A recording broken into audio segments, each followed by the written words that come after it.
నాకు ఉండదు. నా బిడ్డను ఎవరికి ఇచ్చి పెళ్లి చేయాలి నిర్ణయం నాది ఉండదు. ఇట్లా అనేక రకాలుగా నిర్ణయాలలో మహిళలు వెనకబడి ఉన్నారు. సో సమాన హక్కు కావాలంటే సమాన వేతనమే కాదు, సమాన గౌరవం, సమాన నిర్ణయాధికారం ఉన్నప్పుడే సంపూర్ణంగా మహిళా సాధికారిత సాధించినట్టు అనేటటువంటి విషయాన్ని మనందరం ఆలోచన చేయాలి. నిజంగా మన తెలంగాణ మనం ఒక అడుగు ముంగట్నే ఉన్నాం ప్రపంచం కన్నా.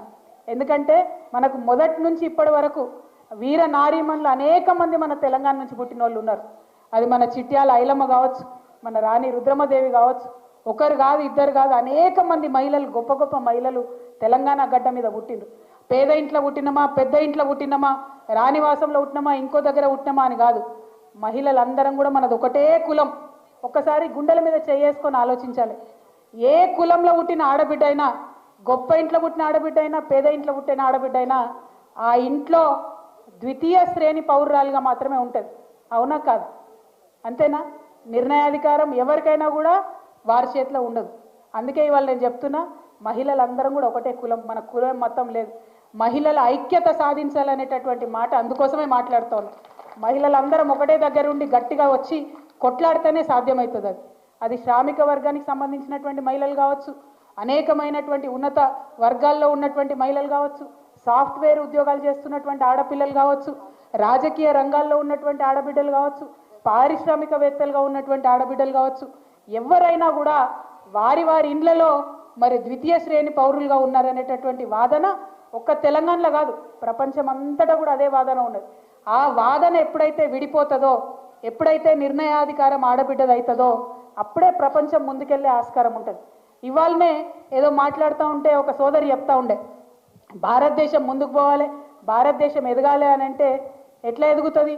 ఇవాళ ప్రపంచవ్యాప్తంగా పనిచేసే వాళ్ళ సంఖ్య చూసుకుంటే, అమెరికాలో చూసుకుంటే దాదాపు 40% మంది ఆడపిల్లలు ఉద్యోగాలలో ఉన్నారు, 40% మంది ఆడవాళ్ళు రాజకీయాలలో ముంగట ఉన్నారు. కానీ ఇండియాలో చూసుకుంటే ఆ శాతం 17% కన్నా తక్కువ ఉన్నది. అంటే భారతదేశంలో కనుక 50% మంది మహిళలను మనం బయటకు తీసుకొస్తే 5 లక్షల కోట్ల పైచిలకు జీడిపికి మనం ఆదాయం ఇవ్వగలుగుతాం. కానీ ఎక్కడున్నాయి వసతులు? ఎక్కడున్నాయి? ఇలా పని చేస్తున్నటువంటి ఆడవాళ్ళు ఒకసారి ఆలోచించాలి. మనం కంపెనీకి పోతాం, పని చేస్తాం పొద్దున నుండి సాయంత్రం వరకు. ఒక బాత్రూమ్ ఉంటుందా? ఒక చేంజింగ్ రూమ్ ఉంటుందా? మనకు పీరియడ్స్ వస్తాయి, మార్చుకోవాలంటే అవకాశం ఉంటుందా? ఇలా పార్టీలలో తిరుగుతాం, రాజకీయాలలో తిరుగుతాం, ఏ ఒక్క నాయకుడన్నా మనల్ని అడుగుతాడా మీరు ఎట్లున్నారు, ఎక్కడ పోతున్నారు, తింటున్నారా, ఉంటున్నారా అని? అడగరు. అంటే ఈ సోయి ఎప్పుడైతే వస్తుందో అప్పుడే మనం ఎదుగుతాం. కేసీఆర్ గారు లాంటి నాయకులు ఉన్నటువంటి పార్టీలలో ఏం జరుగుతుందంటే పాలనలో ప్రతిదానికి మహిళను కూడా సెంట్రిక్గా చేసుకొని పరిపాలన చేసినాం మనం. అది ఏ పథకం అన్నది కాదు, అది అల్టిమేట్గా మహిళకు చెందాలి, మహిళ బాగుండాలని చేసినాం. కానీ ఆ సోయి ఎంతమంది నాయకులకు ఉంటుంది? ఆ సోయి ఎంతమంది లీడర్లకు ఉంటుంది? మీరు ఒక్కసారి ఆలోచన చేయాలి. ఇవాళ చిన్న పిల్లలు, స్కూల్ పిల్లలు ఉన్నారు, ఆడపిల్లలు ఉన్నారు. చాలా మంది మండల కేంద్రాలలో ఉన్న ఆడపిల్లలు డిగ్రీ కోసము జిల్లా కేంద్రానికి పోవాలంటే భయపడతారు. ఎందుకోసం భయపడతారు? టైంకు బస్సు దొరకదు. మనం పోయే టైంకు, కాలేజీ ఇచ్చే టైంకి బస్సు ఉంటుందా ఉండదో తెలియదు. బస్సు ఉంది పోదామంటే ఆడ లంచ్కి దొరుకుతుందా దొరకదు తెలియదు. బాత్రూమ్ ఉంటుందా ఉండదో తెలియదు. ఇవన్నీ చిన్న సమస్యలు అనిపిస్తాయి చెప్తే, కానీ అనుభవిస్తే తెలుస్తుంది ఆ బాధ ఎంత ఉంటుందో. ఆ బాధ అనుభవంలోకి మగవాళ్లకు రాదు కాబట్టే మన కోసం బాత్రూమ్లు కట్టరు, మన కోసం మనల్ని ఆలోచన చేయరు, మన కోసం ఏం విషయం కూడా మాట్లాడరు. ఇవాళ నేను మళ్ళీ మీ అందరు చెప్తున్నా, అంతర్జాతీయ మహిళా దినోత్సవం వచ్చిందంటే ఏదో మనం కేక్ కట్ చేసుకున్నామా, ముచ్చట్లు పెట్టుకున్నామా, పోయినామా అన్నది కాదు. అది కూడా చేయాలి, సంబరాలు చేయాలి. ఎందుకంటే ఇవాళ భూగర్భ గనులలోకి దిగేటటువంటి ఆడబిడ్డల నుంచి అంతరిక్షంలో ఎగిరే ఆడబిడ్డల దాకా కూడా మనం ఎదిగినాం.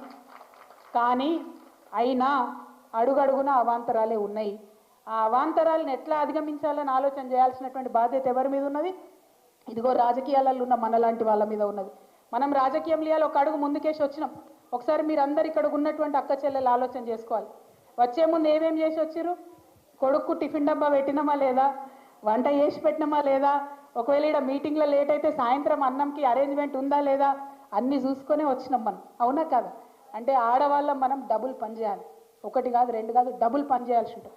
అంత డబుల్ పని చేస్తే కూడా మళ్ళీ ఎక్కడన్నా ఫెయిల్ అయినాం అనుకోండి, నేను చెప్తే కదనే మీ ఆడవాళ్ళకి సీట్లు ఇద్దంటే ఇద్దరు ఆయన తోడిపోయారు అంటారు. అవునా కదా? అదే సీట్లో ఒక మగ ఆయన 3 సార్లు ఓడిపోతే 4వ సారి టికెట్ ఇస్తారు. కానీ ఆడవాళ్ళు ఒక్కసారి ఓడిపోతే ఏ ఆడవాళ్ళకి ఇవ్వద్దాయా అంటారు. అంటే మన మీద అదొక ప్రెషర్, అదనపు బర్డెన్.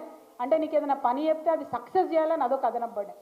ఎందుకు ఈ మాట చెప్తా ఉన్నా అంటే ఊకదంపుడు ఉపన్యాసాలు మస్తు ఇవ్వచ్చు, కానీ నిజమైనటువంటి ఆలోచన చేసుకొని తెలంగాణ బిడ్డలం మనం ముందడిగేసినాం కాబట్టే ఆనాడు ఉద్యమంలో సక్సెస్ అయినాం.